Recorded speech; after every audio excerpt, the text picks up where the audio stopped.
San Diego. And welcome back. So more homeless seniors are dying on the streets after what's being called patient dumping. Apparently that is on the rise.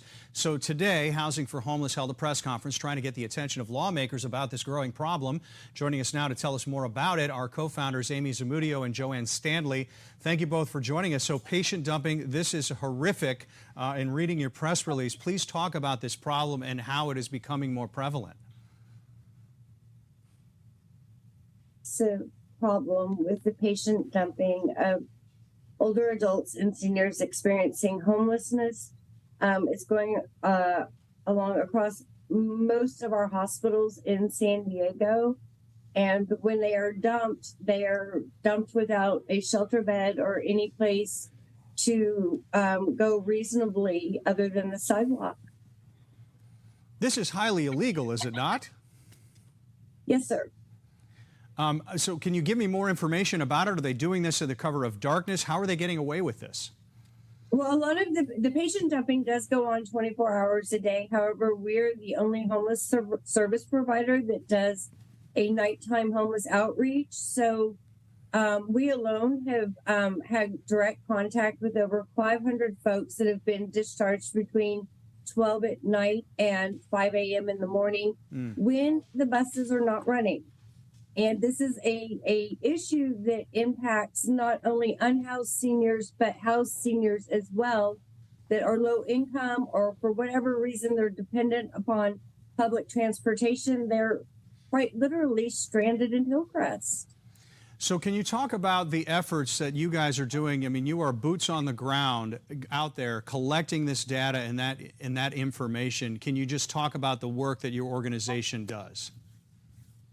Well, Amy is the one we now have as our first hire who accompanies Amy. And she's out there in the middle of the night because she noticed right around the corner from where she lives that she was seeing people laying on the sidewalk. And so she'd go up to them and ask them, what's wrong? What's going on? And they'd have their patient discharge bag and their discharge papers with them. And they were disoriented. As you know, this area is a bathroom desert. So there's no place for them to relieve themselves. They don't know what to do. They don't know where to go. Sometimes the hospitals will send them to the homeless resource center downtown. They'll actually drop them there, but they don't open until 8 a.m. And so then that's almost worse. They're dropped downtown in a very dangerous part of town, right? In their hospital gown, a wheelchair.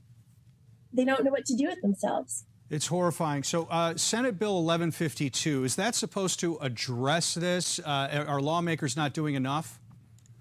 I think that the bill needs to be reassessed. We've asked experts and they've said that there's too much wiggle room in there. So, for example, they're required to provide weather-appropriate clothing. What is weather-appropriate clothing? I mean, certainly we don't think a hospital gown is and hospital booties, but what is weather-appropriate clothing? They're supposed to give a warm handoff to a shelter or deliver them back to where they identified as home within 30 minutes or 30 miles. They're supposed to give them a meal. You know, we have people that come out and say, I asked for food and they wouldn't give it to me.